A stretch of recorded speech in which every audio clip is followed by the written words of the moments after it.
കുട്ടികളെ, ഇനി നമുക്കൊരു കഥ കേട്ടാലോ? കാട്ടിലെ രാജാവിൻ്റെ കഥ കേൾക്കാം അല്ലേ?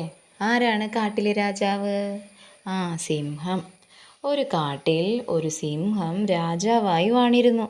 തൻ്റെ ശക്തിയിൽ അഹങ്കരിച്ച സിംഹം മറ്റു മൃഗങ്ങളെ ഇഷ്ടം പോലെ കൊന്നു തിന്നുവാൻ തുടങ്ങി. എല്ലാ മൃഗങ്ങളും വിഷമിച്ചു. അവർ യോഗം ചേർന്ന് സിംഹത്തിനെ കണ്ട് സങ്കടമുണർത്തിക്കാൻ തീരുമാനിച്ചു. നേതാവായി ജിറാഫിനെ തിരഞ്ഞെടുത്തു.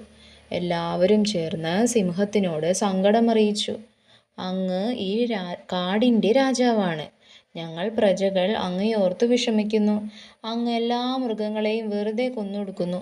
ഇനി മുതൽ എല്ലാ ദിവസവും ഞങ്ങളിൽ ആരെങ്കിലും ഒരാൾ അങ്ങയുടെ ആഹാരമായി തീരാൻ എത്തിക്കൊള്ളാം. സിംഹം സമ്മതിച്ചു. മൃഗങ്ങൾ പിരിഞ്ഞുപോയി.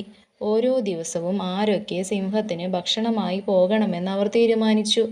അങ്ങനെ ഒരു ദിവസം മുയലിൻ്റെ ഊഴം വന്നു. മുയൽ വളരെ സാവകാശം സിംഹത്തിൻ്റെ അടുത്തേക്ക് പോയി. തൻ്റെ ഇര ഹാജരാകാൻ വൈകിയതിൽ സിംഹം കോപിച്ചു. കൂടാതെ വിശപ്പടക്കാൻ തികയാത്ത ചെറിയ മുയൽ എന്ന ജന്തുവിനെ കണ്ടപ്പോൾ സിംഹത്തിൻ്റെ ദേഷ്യം ഇരട്ടിച്ചു. എന്തേ വരാൻ വൈകിയത്? സിംഹം ചോദിച്ചു. മുയൽ പറഞ്ഞു, അടിയൻ അങ്ങയുടെ അടുത്തേക്ക് വന്നുകൊണ്ടിരുന്നപ്പോൾ വഴിയിൽ വെച്ച് മറ്റൊരു സിംഹം എന്നെ തടഞ്ഞു. ഇത് കേട്ടപ്പോൾ സിംഹം അലറി. ഈ കാട്ടിൽ മറ്റൊരു സിംഹമോ? എവിടെ അവൻ? മുയൽ പറഞ്ഞു, അതാ ആ കുന്നിനു താഴെ അവിടെ. സിംഹം വീണ്ടും അലറി. എങ്കിൽ ഉടൻ അവിടെ എത്തണം. വരൂ നീ എൻ്റെ കൂടെ. സിംഹത്തിൻ്റെ കൂടെ മുയലും ഓടി. കുന്നിനു താഴെ ഒരു കിണറുണ്ടായിരുന്നു. മുയൽ കിണറിൻ്റെ അടുത്തേക്ക് സിംഹത്തിനെ കൊണ്ടുവന്നു. എന്നിട്ട് പറഞ്ഞു, പ്രഭോ, അതാ ആ കിണറിൻ്റെ താഴെയാണ് ഒളിച്ചിരിക്കുന്നത്. സിംഹം ഉടൻ തന്നെ കിണറിൻ്റെ വക്കത്തെത്തി. കിണറ്റിലേക്ക് എത്തി നോക്കി. എന്നിട്ട് ഉച്ചത്തിൽ അലറി. അതേ ശബ്ദം തിരിച്ചു വന്നു. മുയൽ പറഞ്ഞു, അതാ അയാൾ അലറുന്നത് കേട്ടില്ലേ? സിംഹം വീണ്ടും അലറി.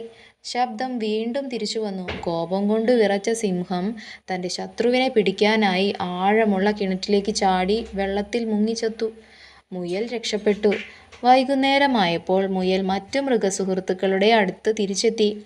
മുയലിനെ കണ്ടപ്പോൾ എല്ലാവരും അമ്പരന്നു. സംഭവിച്ചതെല്ലാം മുയൽ അവരോട് പറഞ്ഞു. മുയലിൻ്റെ ബുദ്ധി അവർ പ്രകീർത്തിച്ചു.